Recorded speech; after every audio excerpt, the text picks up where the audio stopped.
न मुंह छुपा के जियो, न सर झुका के जियो। गमों का दौर भी आए तो मुस्कुरा के जियो, न सर झुका के जियो। सर झुका के ना जीना, नजर चुरा के ना जीना का अर्थ है मेरे भाई सच्चे काम कर, सत्य के रास्ते पर चल। जब हम गलत नहीं करेंगे तो हमको किसी के सामने सर नहीं झुकाना पड़ेगा और परमात्मा का भी भजन बनता जाएगा। हमारे गुरु महाराज कहते हैं, भूखे को भोजन, प्यासे को पानी दो, यही तो भक्ति का मार्ग है। कभी भूखे को भोजन खिलाया नहीं, कभी प्यासे को पानी पिलाया नहीं, बाद अमृत हो पिलाने से क्या फायदा। जब प्यास में कोई तड़प रहा है उस समय आप उसको दो बूंद जल नहीं दे सकते। मरने के बाद कहते हो गंगा जल लाइए, गंगा जल मुंह में डाल दीजिए, क्या वो अंदर जाएगा? अरे वो नहीं जाएगा भाई। समय पर प्यासा है उसको समय पर प्यास को पानी, प्यास बुझाओ, पानी दो, यही भक्ति है। भूखा पड़ा है तो आप भोजन कर रहे हो और पड़ोस में तुम्हारा कोई भूखा पड़ा है, आपका भोजन नहीं लगे। हमें अपने आसपास थोड़ी सी जानकारी रखना चाहिए तो कोई भूखा तो नहीं है। ये राजे महाराजे ऊंचे ऊंचे महल क्यों बनवाते थे? वो हर घर में देखते कि किस घर में धुआं नहीं निकल रहा है शाम को, यानी उसके घर में व्यवस्था भंग है, और वो बुलाकर उसकी व्यवस्था बनाते थे। ये राजों के काम थे। राजनीति माने नीतियों में सबसे ऊंची नीति सच्चाई है, तो राजनीति से चलिए जो हमारी बनाई नहीं है, प्रकृति का नियम। उस प्रकृति के नियम पर जब तक हम नहीं चलेंगे, जब तक हमारा कल्याण नहीं है।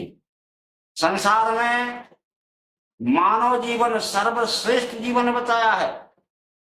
सारे संसार पर राज्य कर रहा है तो इंसान कर रहा है, और इंसान में ही भगवान है।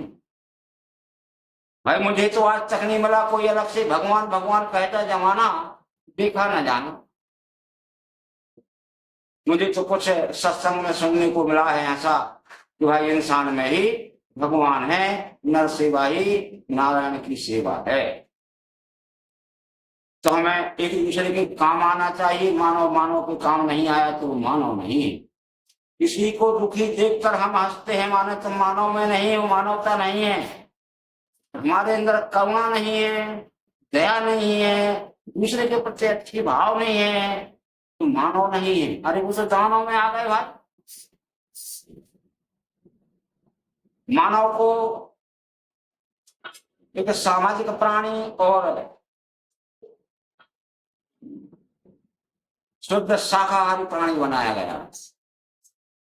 दुनिया में परमात्मा ने कितनी एक से एक सुंदर से सुंदर चीजें हमारे लिए खाने को दी हैं, लेकिन मेरे भाइयों हम दूसरों की जान लेकर अपना शरीर को बलिष्ठ बना रहे हैं, ये अच्छी बात नहीं। इसका बदला देना पड़ेगा। आप किसी की हत्या करोगे, उसको खाओगे, तुमको भी वही बनना पड़ेगा। एक थोड़ा सा मुझे किस्सा याद आया। जो मीट बेचने वाले हैं उसने अपनी शाम को दुकान बंद कर दी। पर इसके बाद शाम को ग्राहक आया तो भाई मुझे 5 किलो चाहिए है। बोला भाई दुकान तो मैंने बंद कर दी, करके भाई 5 किलो चाहिए है। नहीं माना, ठीक है भाई।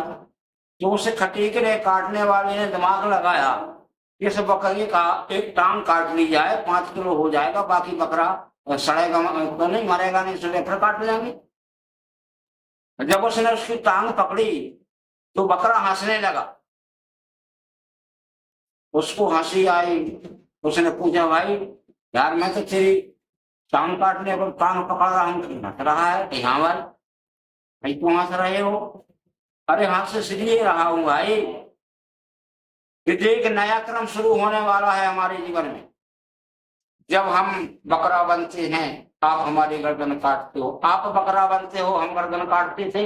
लेकिन आज से तो एक नया आयाम शुरू हो रहा है कि आप टांग काट रहे हो मेरी, मैं सारी रात काटूंगा। जब सुबह मुझे मुक्ति मिलेगी आप मारोगे। अब जब आप बकरा बनोगे तो वही तुम्हारे साथ होगा। बोला ऐसा है कि हाँ भाई ये तो पक्का है, जो जैसा करेगा तो भरेगा। उसी समय उसको ज्ञान हुआ, उस बकरा काटने वाले ने उसी समय उस हथियार को फेंका। आज के बाद मैं ये काम नहीं करूंगा। बोलिए परम संत श्रोमणी सद्गुरु रविदास जी महाराज की।